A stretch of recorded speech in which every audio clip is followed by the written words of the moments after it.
afternoon, everybody. I am Bert Eiler. I'm with my co-host Jim Fotis, and this is NCPD-TV, First Watch Pro Police News. What's up, Jim? Well, it's been a busy week. Very, very exciting 4th of July for the country, 250th birthday. And we're moving forward into 251, Bert. And I see that you're a hero today. I am the Hero Company. They got great shirts. I like your shirt, a little patriotic there. Yes, yes, here it is. We Oh, go look out at- there oh, and the demon mask. that's right. The We demon try to mask. keep So, try to well, keep America straight. let's just start this off a little bit with a little bit of news on one of our cases with John Nunmaker. We just found out on his case that the Fifth Circuit denied his qualified immunity. It's amazing. Once again, showing how much we need qualified immunity. The system is just screwed up, and qualified immunity is so important that it becomes a law that police officers are protected by it. Yeah. So right now we are working on raising money for his pardon because that's the last step. Trying to do an appeal and everything, it's not worth it. Our best option that's why we're helping him is to work with an attorney to write up governor pardon and see if Governor Abbott will pardon him. And in a couple later episodes, he will be coming on as a guest on our podcast, Jim. He wants to come on and tell his story. So that's pretty exciting for us. Yeah, he's a highly decorated veteran, and I think it would be very exciting to have him on the show. Yeah, so stay tuned for that. So going on that, it's after the 4th of July, and I watched the 4th on TV from DC. Jim, what do you think about that? Did President Trump, he blew it out of the water?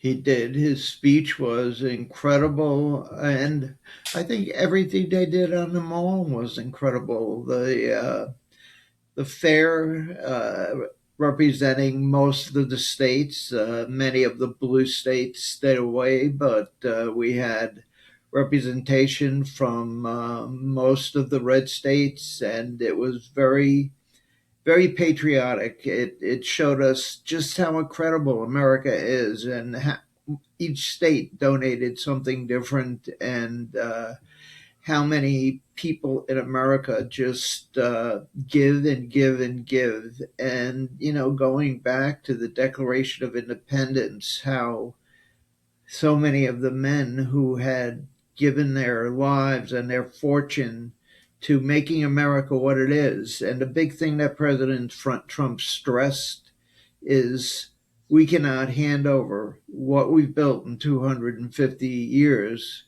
to socialists or communists that are trying to take over now. So all the Republicans can't be complacent. They've got to get up at election time and get out and vote. Here's a perfect example: defunding the police, right? Doing away from police. Like, I'm not sure on the stats on crime going up. Obviously, it is going up, but the problem is when people aren't getting the service that they need to get the help, they're not reporting it, right? So exactly, the crime is going up, but they're not reporting because, well, why am I going to report it? The cops aren't going to come. What happens is the police officer does a job the way he's supposed to, and then he gets charged with the crime. Yeah, and that's that brings us to two cases that are coming up for trial. You got James Brennan out of San Antonio. His trial starts on the 21st of July, and then we have Daniel Sanchez out of Austin. His starts August 10th, and both of them doing their job the way they've been trained, and they're being criminally charged.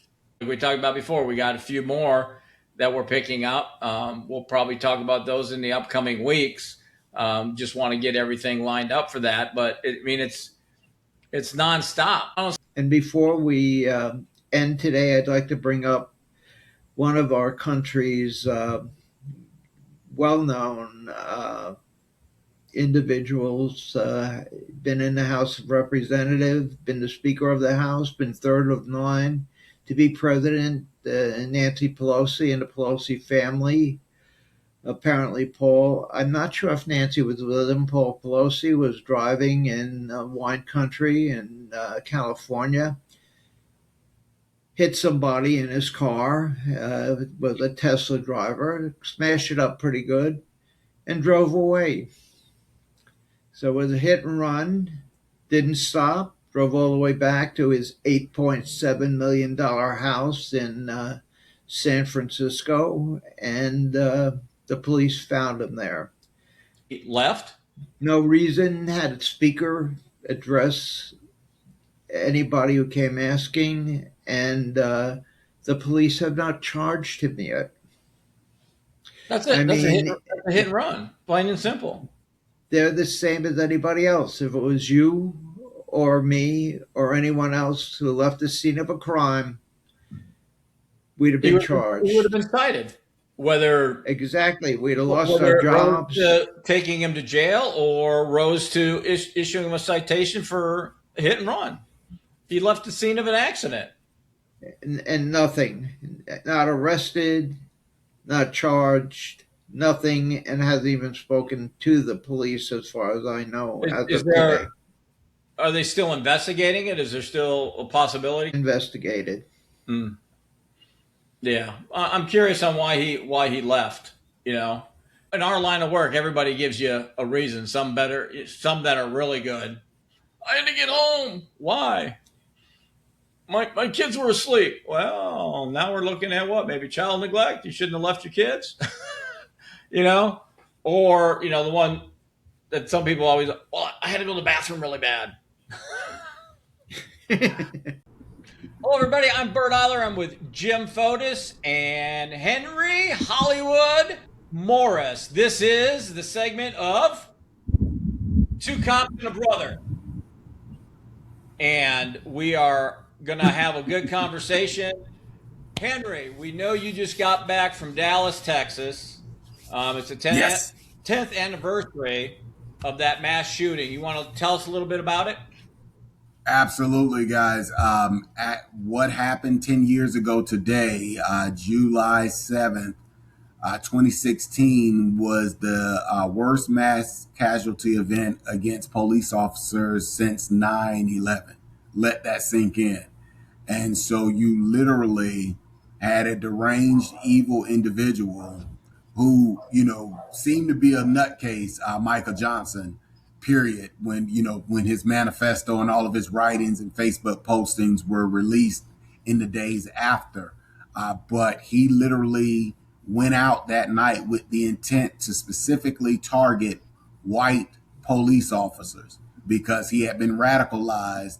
If you guys remember, this was actually the start of BLM. People get lost in the history of it and they think about 2020, but it was actually post Mike Brown, and this was after Fernando Castillo. So there were protests happening all over the country the summer of 2016, and there was a protest that night in downtown Dallas. Sadly, the other thing that's disturbing about this, guys, was there were is quoted as some unknown higher up. I want them to take responsibility for the decision they made because they sent those men and women out that night without their ballistic vests and without their long guns because they didn't want them to look militarized and intimidate the protesters.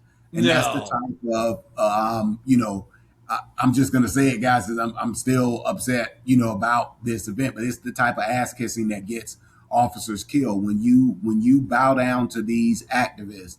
And now we know a decade later, these are well-paid professional agitators. You leave the men and women who are laying it on the line vulnerable, and that's what happened that night. So I had marked on the calendar a year ago that I definitely, if I couldn't be there in person, but I definitely wanted to do a video marking these men's sacrifice because, guys, they all left home that night. None of them returned.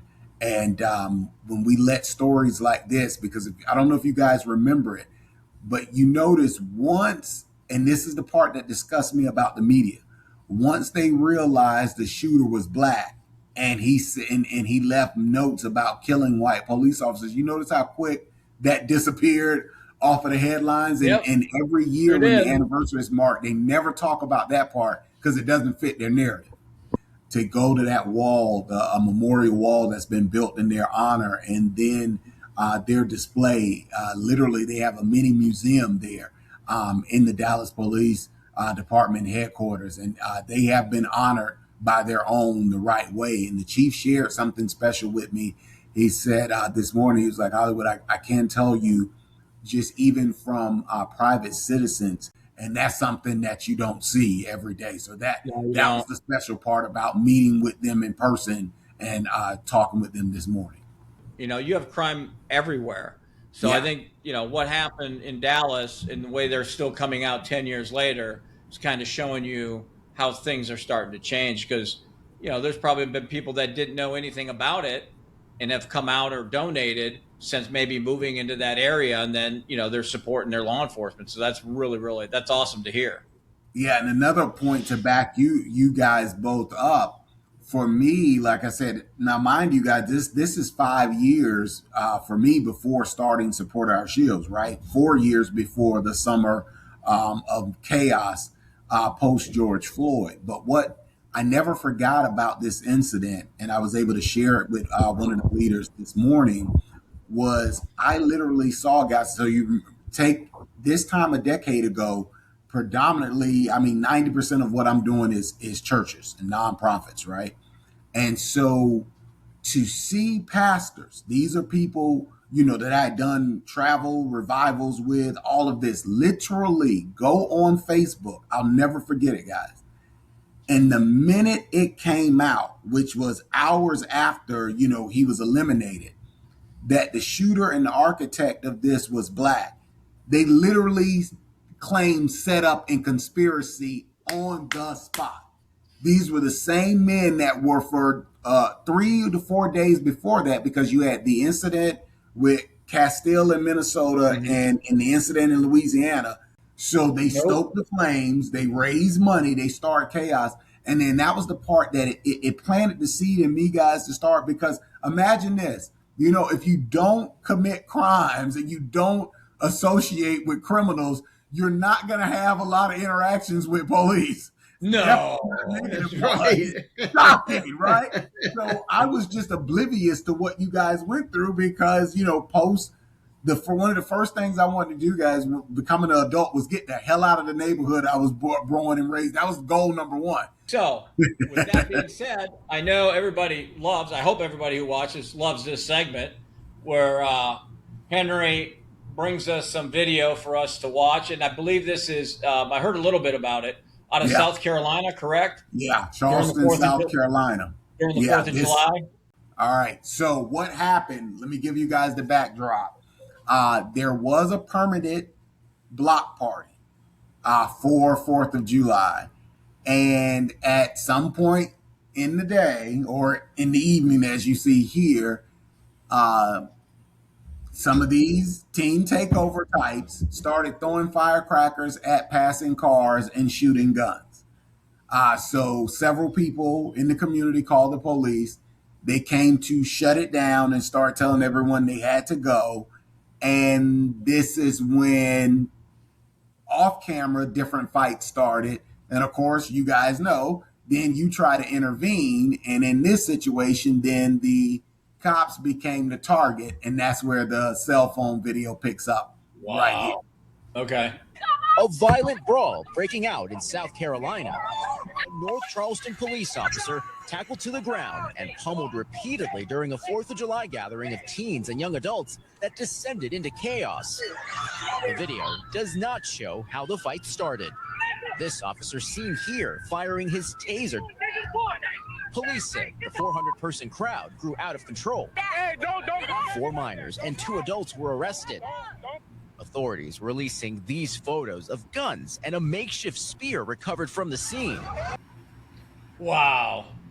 Blatantly assaulting officers. What did any update in reference to how did the chain of command, the leadership, handle this? Like, are they supportive with law enforcement? Because I know sometimes they come out and say, "Oh, well, their kids will be kids." I'm going to play that for you and let you guys be the judge. But I mean, guys, we're not hallucinating. No, That this is just I want to being shoot talked. that. Here you've got one. Where was his backup, Bert? You've got one cop here. No, that's you getting. see, there's backup coming in, but the problem is you're overwhelmed. Yeah. With the backup is fighting this with is two other people. unbelievable. Yeah, they're fighting with other people. I can only imagine how watching this video even longer. They're beating up an officer. Two on one. I mean, that's almost grounds for deadly force right there. Bingo. To the ground. Exactly. And she's getting punched in the face. Yes. Yeah. And they're standing around watching. Well, you got one person that's helping, but they're standing around watching. I think there's a couple more that come in. What's up with that? Repeatedly during a 4th of July Now we have a bet. gathering of teens and young adults that descended into chaos.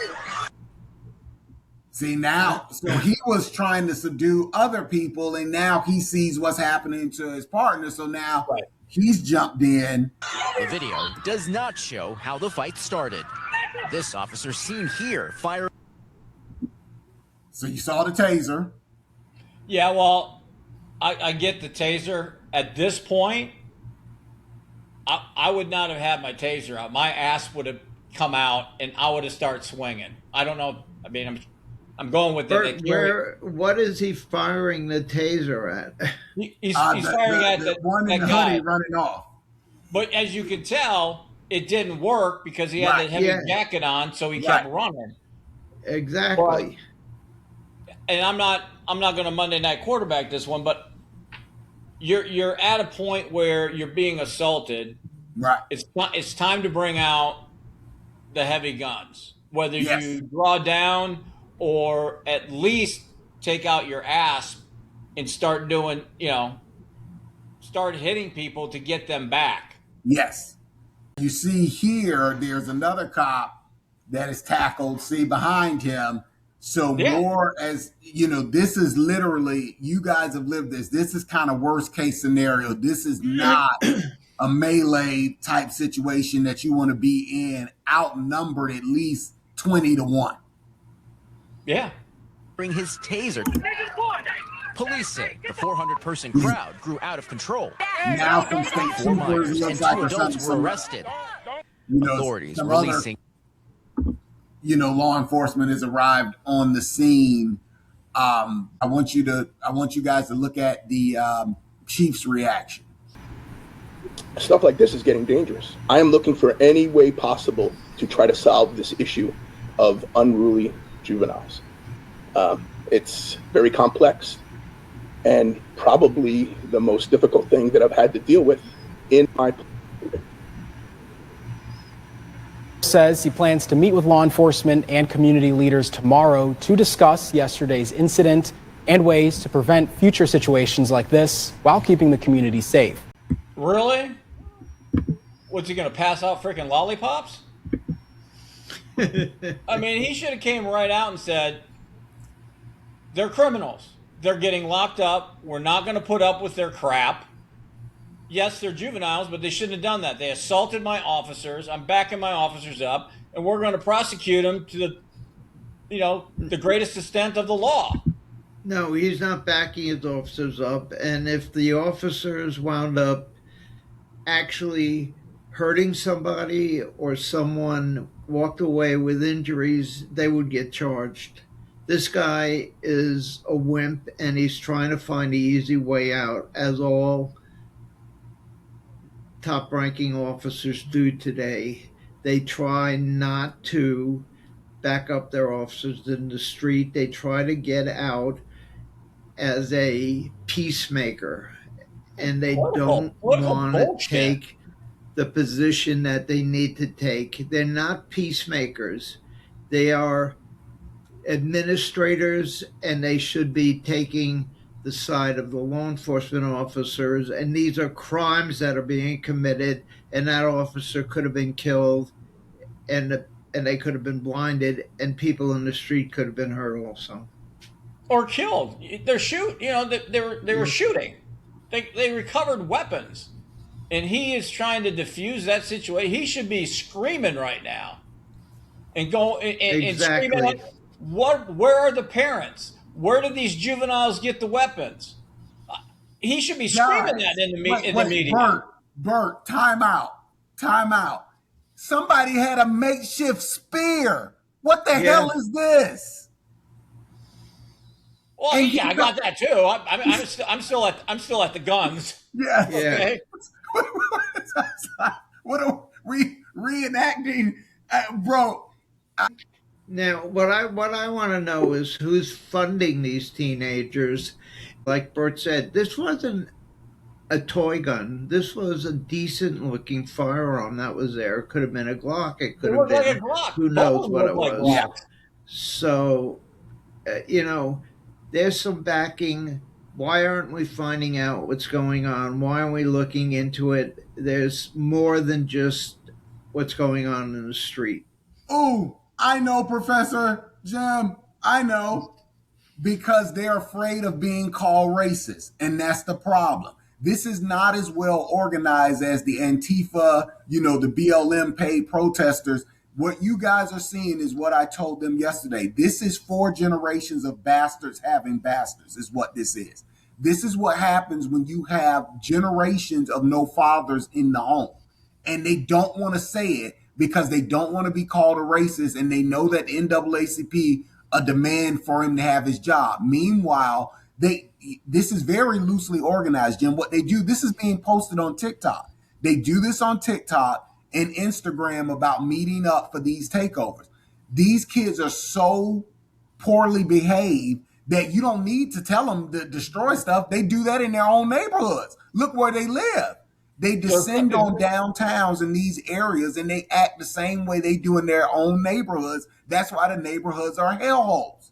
The days of social media, guys, and instant communication is you only need a few bad actors and a bunch of idiots who don't understand consequences. And that's why when he comes out and makes that statement like he's saying, and I'm coming from the community private citizen perspective, what do you mean solutions? The solutions is you lock their ass up. And if that's lock up mom, because the dad, they don't know, or he's already locked up. That's why they're acting that way. I guarantee it. Yeah, it's mind-boggling, and I think it also comes down, it's parenting, but it also comes down to, I believe, these especially juveniles get emboldened because they know more than likely they're going to get a slap on the wrist and nothing's going to happen. That's right. There's no consequences for their action. Correct. And if one of them are hurt, right, then who gets blamed? Right. They can go online, guys, and raise hundreds of thousands of dollars. Where have we seen this movie before? And I'm like, I don't know how bad it's going to have to get, but it's a reason why we've all made the location decisions to live where we live, because you don't want to have to deal with that. It's ridiculous, but it's not that complicated, guys. It's either you're going to have assimilation. There's a way in America that people choose to live, and the silent majority can no longer be silent. If you cannot assimilate, then you need to be incarcerated, or dare we need to go, as Jason Whitlock has said, is reservation. You have to start separating people, not by ethnicity, but by behavior. You cannot act like civilized people. Then do we just need to give you Chicago? Just wall it off. Baltimore, Memphis, because hell, anybody that wants to thrive in business has ran away decades ago. But that's where it's at. That movie way back when, Escape from New York? New York, yes. That's right. That's what it's turning into, guys. That's what it's turning into. That's crazy. It's I think right now it's only going to get worse Right. until leadership changes. Right. And Right. You can't with what change we're the doing, laws. we're You trying got to to do it. change the leadership, and you need somebody that actually has a pair of balls and goes out there and does the job right. I want everybody to know, we've been with Henry for quite a while, Yeah. and support our shields. And he's working, partnering with us with Back the Badge 911. So, Jim and Henry, before we close, can you guys kind of give us an update on what's going on that sad part of it? Again, back to badge. We've got about 6 officers that we're going to be. Henry's going to be delivering the checks to several of them personally, Yes. along with a shield, and he'll be out there doing that in the next month or so. And Yes. we appreciate that. Back to badge. Please, we're giving $1,000 to every officer who's killed in the line of duty or severely injured. We want to raise that to $5,000. Please keep your donations coming in to Back to Badge 911. And Bert, can you give us the information? Yeah, you can go to our website at www.nationalcenterforpolicedefense.com.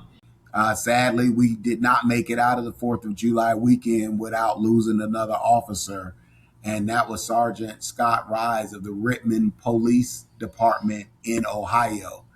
And he responded to a shots fired call. Multiple officers from the Richmond Police Department and the Medina County Sheriff's Office and the Wayne County Sheriff's Office arrived on the scene. And as soon as they arrived, the perp opened fire on them. And Sergeant Rise was hit and sadly killed, and 4 Medina County Sheriff's officers were also struck. And so 2 deputies were transported to a local hospital in stable condition.